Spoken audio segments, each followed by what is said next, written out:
ठीक है, तैयार है? देखिए, हुआ क्या, एक लड़के की शादी होती है, लड़के की शादी हुई, बहुत सुंदर वाइफ आई, बहुत अच्छे तरीके से हंसता खेलता एक परिवार था। लड़का था, उसकी वाइफ थी, उसके माता पिता थे और बच्चे थे। अब लड़की की शादी के लगभग 4 से 5 वर्ष बाद उसके पिता उसे छोड़कर चले गए, मतलब कि मृत्यु को प्राप्त हो गए। लड़के के पिता मृत्यु को प्राप्त हो गए, तो घर में माता जी हैं, वो लड़का है, उसकी वाइफ और बच्चे हैं। अब सबसे बड़ी समस्या क्या आई कि माता जी थोड़ी सी बीमार रहने लगी, और इन लोगों को जब कहीं जाना होता तो ये समस्या रहती कि यार माता जी के पास में कौन रहेगा। तो जो लड़के की वाइफ थी, जो लड़के की वाइफ थी, बड़े ध्यान से सुनिएगा, जो लड़के की वाइफ थी उसने कहा कि हमें इधर उधर जाना होता है, ड्यूटी करनी होती है, और एक काम करते हैं कि वहां अच्छी देख रेख हो जाएगी, एक काम करते हैं माता जी को हम वृद्ध आश्रम में छोड़ते हैं। एक दो बार लड़के ने मना किया, अपनी माता से प्रेम करता था, लेकिन उसकी मजबूरी सी हुई, उसे लगा कि चलो ठीक है कि माता जी को और बहुत सारी ऐसी ही औरतें मिलेंगी, तो वो छोड़ आया। माता जी ने मना नहीं किया, वृद्ध आश्रम में चली गई। तो वृद्ध आश्रम में जाने के बाद लड़का अच्छा था, सप्ताह 10 दिन में जैसे भी समय लगता तो वो घर से कुछ बनवा कर या फल फ्रूट्स ले जाकर अपनी माता को दे आता था और वापस आ जाता था। हर बार पूछता कि माता माता जी कोई समस्या तो नहीं है? कहा कि मुझे कोई दिक्कत नहीं, मैं ठीक हूं, तू अपना ध्यान रख। अब होता क्या है, एक दिन बची, ध्यान से सुनिएगा, एक दिन एक दिन वृद्ध आश्रम से कॉल आया। एक दिन वृद्ध आश्रम से कॉल आया कि तुम्हारी माता जी की तबीयत बहुत ज्यादा खराब है और शायद वो अंतिम समय में है, शायद मरने वाली। सुनिएगा, वो लड़का डायरेक्ट पहुंचा अपने माता के पास में और देखा तो वास्तव में हालत बहुत ज्यादा गंभीर थी, और माता के पास में बैठ के कहने लगा कि माँ बता, तेरी कोई इच्छा हो तो मैं उसे पूरी कर दूंगा। तो माता ने कहा कि हाँ बेटा, तुझे कुछ काम करवाने हैं। कहा कि बता माँ, क्या काम करवाने? कहा कि ये जो वृद्ध आश्रम है ना, ये जो वृद्ध आश्रम है, इसकी जो खिड़कियां हैं ये टूटी पड़ी हैं, इन्हें ठीक करा देना। जब रात में सर्दी बहुत होती है तो इनसे हवा आती है। लड़का बड़ा हैरान और परेशान था कि ठीक है माँ, कि माँ और बता, कि बेटा यहाँ पानी की व्यवस्था भी ठीक नहीं है, पानी की व्यवस्था भी थोड़ी ठीक करा देना। लड़का ये बात सुन के परेशान था कि माँ तो मरने वाली है, अपने बारे में तो सोच नहीं रही, यहाँ के बारे में सोच रही है। कि ठीक है माँ, मैं पानी की टंकी भी रखवा दूंगा। कहा कि और? कि बेटा ये जो यहाँ बेड पड़े हुए हैं ये लकड़ी के बने हुए हैं, तो इन पर कमर में ना दर्द होने लगता है रात में, तो इन पर अच्छे से गद्दे डलवा देना।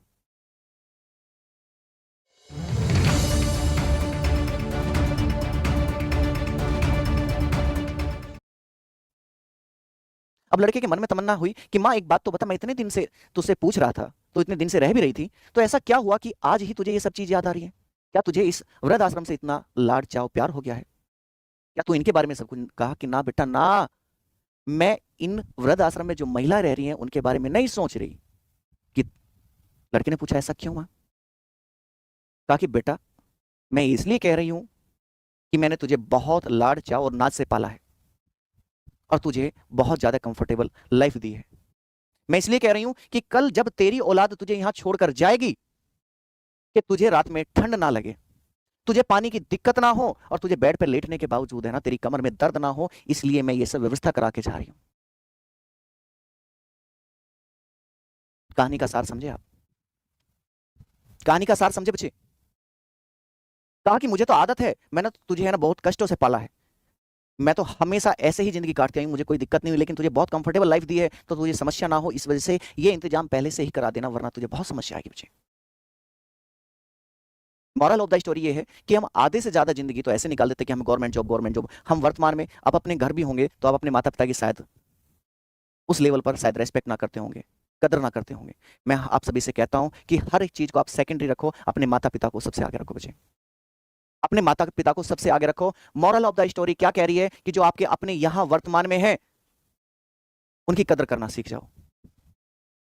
आप लोग मंदिर मस्जिद जाते हो, कोई दिक्कत नहीं है, लेकिन जो आपके पास में असल भगवान है हम लोग उन्हें नहीं पूजते।